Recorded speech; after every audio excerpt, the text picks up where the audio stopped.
Hello there, superb internet and you adorable creatures of the beyond. I've seen this interesting movie called Onyx the Fortuitous and the Talisman of Souls, and it's a comedy, and I had a lot of fun with it. When I started watching it, I did not expect anything. I didn't even knew about its existence or anything like that. But what caught my eye was the cinematography because it was so well composed and it really looked from the very first scenes that it was done by a professional cameraman. And I thought to myself, well, I'll give this comedy a try. Let's see. And it was freaking fantastic. Basically, it's a group of Satan worshippers or wannabe Satan worshippers that join this cult, let's call it, and they want to do a summoning. So, a pretty straightforward comedy. I found it refreshing that they don't convolute it with so many storylines and blah blah blah, and they just keep it simple and clear and to the point. So they are about to perform some rituals to invoke Abaddon. Anyway, it's an interesting mix.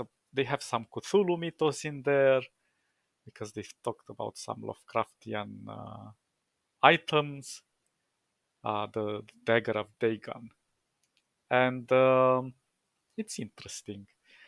But I'm getting a bit ahead of myself. Basically, uh, we start with our main character, which he likes to call himself Onyx the Fortuitous, and he's working in a fast food restaurant. Well, it's a fast food, not much of a restaurant there. But his life is not going so well. And what I really liked about this comedy is that their characters are so well fleshed out. For example, Onyx seems to suffer from some. I'm not sure exactly what he's suffering from. Uh, Possibly a bit of OCD. Uh, Maybe he's manic. I don't know. It's a mix of things in there, and he is having a pretty difficult life, but he's well. I'm not even sure because his parents are quite okayish. I mean, they're not the worst. He has his issues with his stepdad and so on, but it's not like they're in a world of hate. But rather, his parents are supportive of him. They accept him as he is with his flaws, and sure, he's kind of a grown child at times, but yeah, it's difficult. His character has many layers once you start discovering him and looking at his past and his present, and it's all built one on top of the others, and he comes out kind of cool.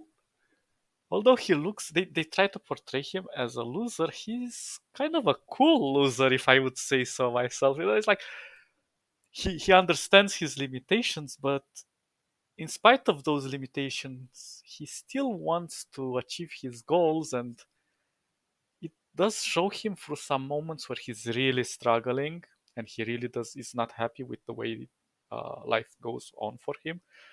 So he's praying out there to any gods listening to him to give him an opportunity, and out of the blue, he was selected for this cult. Well, he applied for the cult in a contest. And then he goes and tells his parents, like, I'm being selected for this cult to go this week, and I'm gonna invoke Abaddon. And his parents was like, yeah, we're so happy to hear that. They don't even take him serious anymore, you know? It's like, go have fun. Um, I'm not sure how old he is in the movie, but I would say around 25, maybe 30s. I'm not sure. So he goes there and he meets the other disciples, and everybody has their own little backstory. They even get to know each other, and they have this moment when they converse quite openly about their issues, what made them start worshiping the devil. At one point, Onyx was towards another woman. It's like, oh, so basically your husband got killed in a car accident, so you started worshiping the devil? And she was like, yes.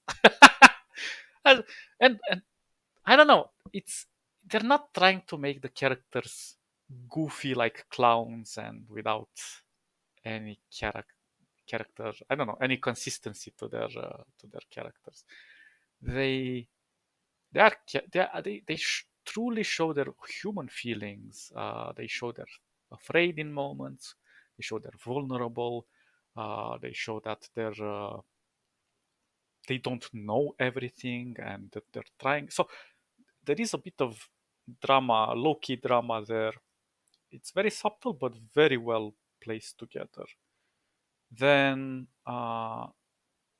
and also it's quite interesting. The movie's cinematography, even music, and the acting, which is quite well delivered, uh, is gluing everything so well. Even though the story is not something mind twisting, the villain is quite villainous. The good guys, well, anti-heroes, I might call them in this case. They're trying their best to kind of understand what's happening. It turns a bit like there is a mix of genres in there. There is like a house murder mystery in the beginning, then there is a bit of uh,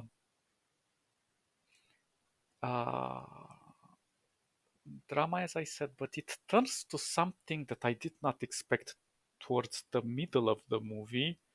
There is this demon where they go and tell a secret, and in return, they receive a truth. And I was like, well, that's an interesting concept. And everybody that was going in there, they were coming outside crying because they were telling an unbearable truth about a question they had, any question they wanted. And then when Onyx goes inside, and I thought, Onyx is gonna say something to the demon, and the demon is gonna be flabbergasted or something, and it's gonna be just a funny moment. But no, the demon gets a quite a harmless secret out of Onyx, and then Onyx asks, why did his father live? And then the demon tells him the truth. And it was like a deep, impactful drama, and it started showing like why he had all these speech flaws and so on. And it was like, wow, I really did not expect that serious moment. And it really breaks him and like very deep down inside. And the other supporting cast is trying to kind of bring him back, try to offer them. Yeah, I don't know. It was quite well placed. I did not see that coming. Then it turns back to being a goofy movie in a way. Uh, Also, the visuals are awesome. Uh, I'm not sure it had a high budget, but I think they used animatronics with some CGI, and they really hit perfectly. It looks like a sort of like late 90s, early 2000s kind of visual effects. Maybe even earlier. I don't know. Uh, super awesome effects. I love the ghouls. The ghouls look so adorable. Even the demons. Just there were even moments when there were quite genuine parts of horror, mainly related to Onyx's dreams. There's a part where he starts singing, and it's quite well done. I'm not a fan of singing movies, but this one, superb. I'm not gonna spoil anything. I'm just gonna make you really curious to watch it. And towards the end, it kind of turns into Metalocalypse, in the sense that they forgo this transformation, and I don't know. They're reborn into their true selves. They were like kind of chosen. Yeah, the plot is a bit ambiguous towards the end, but it's quite cool. It fits perfectly in all of that. There are some sexual tensions between characters, which I also liked. Nothing over the top, but funny enough, like it really made everyone feel natural towards one another and it fit like a glove. So yeah, uh, if you really want to watch a funny Satanist comedy, this one is the best. And funny enough, it has very little to do with Satanism, but it was just pure gold. Okay, guys, thanks for listening to my Renty review, and I hope it made you curious enough to pick it up and watch it. And I'll catch you next time. See ya. Bye bye bye bye bye.